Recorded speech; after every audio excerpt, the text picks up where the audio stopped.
আপনি যে ফেসবুকে বসে আমাদেরকে বোলিং নিয়ে ট্রোল করতেছেন, আপনি একটু আমাদের অ্যাক্টিংটা করে দেখান তো।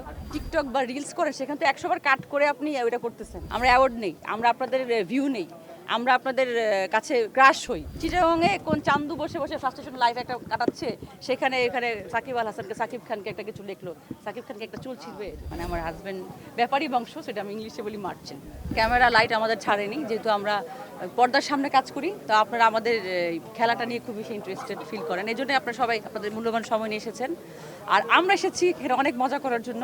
অনেক উৎসব মুখর একটা পরিবেশ তৈরি হয়েছে, দেখতে পাচ্ছেন ইতিমধ্যে। অনেক সুন্দর আয়োজন করেছে, আমাদের একটা রিইউনিয়নের মতন হয়েছে, যেখানে একসাথে এতগুলো নায়ক নায়িকাকে তো কাস্টিং করা সম্ভব না। সো এটা হচ্ছে এমন একটা জায়গা যেখানে সবাইকে একসাথে পাওয়া যাচ্ছে, সবাই সবার ভালো লাগা মন্দ লাগা সব কিছু মিলিয়ে ক্রিকেটটা খেলার চেষ্টা করছি, যেটা আমাদের প্রাণের ক্রিকেট। হ্যাঁ, সবাই তো সবার 100% খেলবে।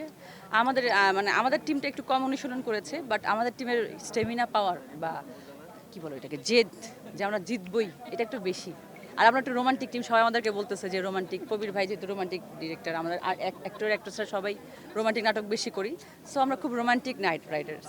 পারবো, ইনশাল্লাহ জিতবো, প্রতিটা ম্যাচ জিতবো। গতকাল যেটা আমাদের টেস্ট ম্যাচ হয়েছে, আমরা খুব ভালোভাবে অনেক বড় ব্যবধানে জিতেছি আলহামদুলিল্লাহ। প্রতিপক্ষ অনেক ভালো খেলেছে, বাট আমরা একটু বেশি ভালো খেলেছি।